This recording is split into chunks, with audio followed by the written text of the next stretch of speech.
The 2023 season has been a pretty good one for Mercedes when compared with how they performed at the first half of the 2022 season, despite the disappointment within the Silver Arrows fan base.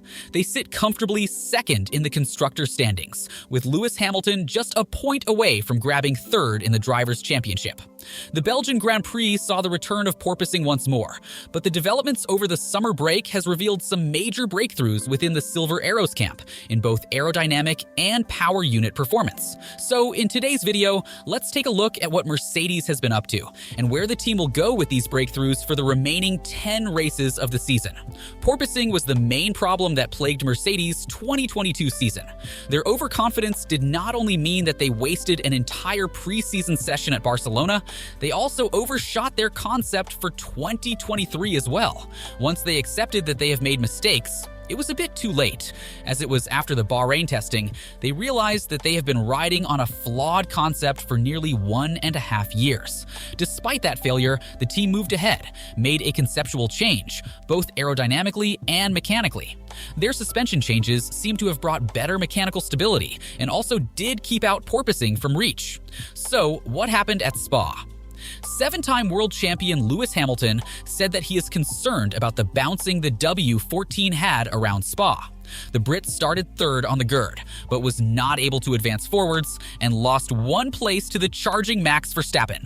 It was kind of a non-eventful race. There wasn't much going on and I wasn't able to keep up with the cars ahead of me, Hamilton told Sky Sports F1. Struggled at the beginning, rear end is our biggest issue, and we had big bouncing this weekend, so we're back to the bouncing like we had last year. The team don't know what's caused the bouncing.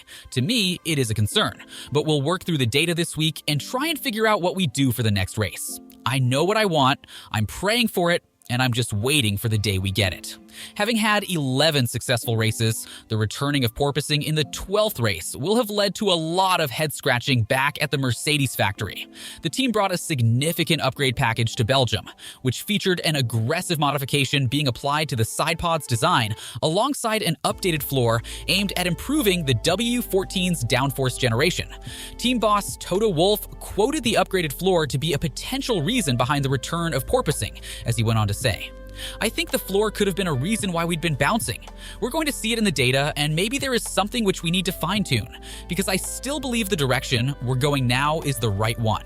The team strongly believes the current direction they are heading is the right one, which is a risky conclusion to come to, considering the team's recent past within this period of technical regulations. The Austrian continued, "I've just seen the data and spoken to the drivers, and the main limiting factor today and yesterday was the bouncing. The car was bouncing on literally every straight. Even Blanquemont was a corner where Lewis had to lift, and that's easy flat normally. You're bouncing on the straight, you overheat the tires and the braking, so it's a vicious circle, and was the main limiting factor this weekend. It's frustrating to check out on holidays like this." After a long 4-week summer break, we are back into racing this weekend at Zandvoort. And with the Silver Arrows ending the first half on a head-scratching note, the team would have been extra motivated to produce something immense over the summer break. There is not imminent change within the technical regulations for 2024, so learnings and progress made this season will directly reflect on where the team could land in 2024. The Chief Technical Officer of Mercedes, Mike Elliott, revealed in a recent interview that his team is working hard on improving the balance of the W14, as they believe a balanced car would give the drivers confidence, which both of the Mercedes drivers are a bit short of with the W14's current performance.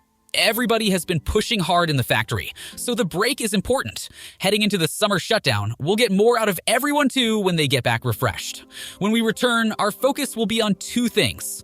First, making sure we're learning everything we can and feeding it into next year's car, and then the fight for P2 in the championship.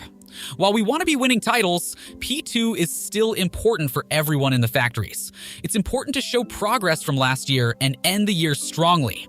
We want to take the momentum into the winter. Improving the balance of the car is of vital importance for Mercedes, as Ferrari recently has talked about how much they would gain in terms of performance if they are able to get that balance of the SF23 in the right window. Cars' balance in Formula One has lots of things under it in branches. In the case of Mercedes, striking a better balance refers to getting the car planted to the racetrack, giving the drivers much more confidence on the machinery to exploit the limits. The bouncing means that when the drivers hit the brake pedal, the car's generation of downforce downforce becomes inconsistent, making the car unstable around corner entries and exits. The technical director of Mercedes, James Allison, talked about this and explained how the car is unstable. We are also trying to make the car more reassuring for the drivers when they initially turn in. It feels too reactive, and then when they get to the apex, they have the opposite problem, where we want it to bite at the front and it doesn't. It's unstable when you first turn the wheel and then annoyingly dead when they get to the apex. We want it the other way around. That's what we are working on. By the sound of things, and with the response we are getting from the Mercedes engineers, the next 10 races should be good ones for the team. But it's not all about aerodynamics, is it? There is the power unit component, which we believe is also providing Red Bull with a competitive edge. If recent reports are anything for us to go with, the Mercedes HPP power unit is currently third fastest, with Ferrari on second, while the Red Bull's Honda is leading the pack. While there is a power unit freeze on till the regulation reset in 2026, teams are still allowed to make reliability-based modifications, as we did see the teams making improvements ranging from 10 to 30 horsepower coming into the 2023 season. The managing director of Mercedes high-performance powertrains division, Hywell Thomas, has revealed how much preparations the powertrains unit made into the 2023 power unit, taking into account the bouncing, downforce, and other aspects. This is the second year of the performance hardware freeze. That still allowed us to do reliability upgrades over the winter, and we corrected several areas we'd learned about over the previous season.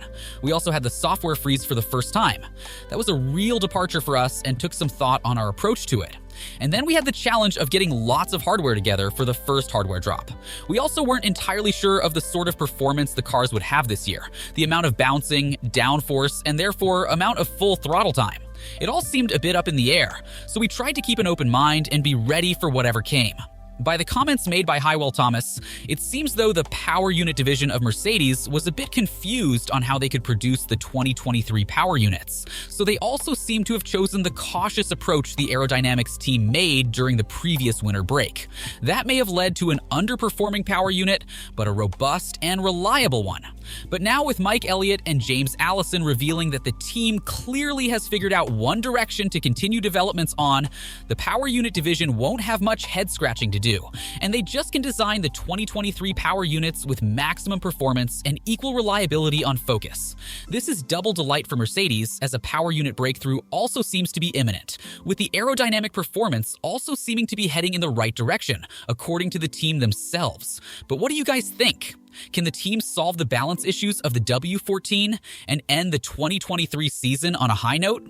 Can Mercedes make improvements over the winter break, with said potential breakthroughs over the summer break? Very much into your thoughts and perspectives in the comments section down below. And on your way down, don't forget to subscribe to the channel to get notified of our future uploads to keep yourselves up to date about the 2023 Formula One season.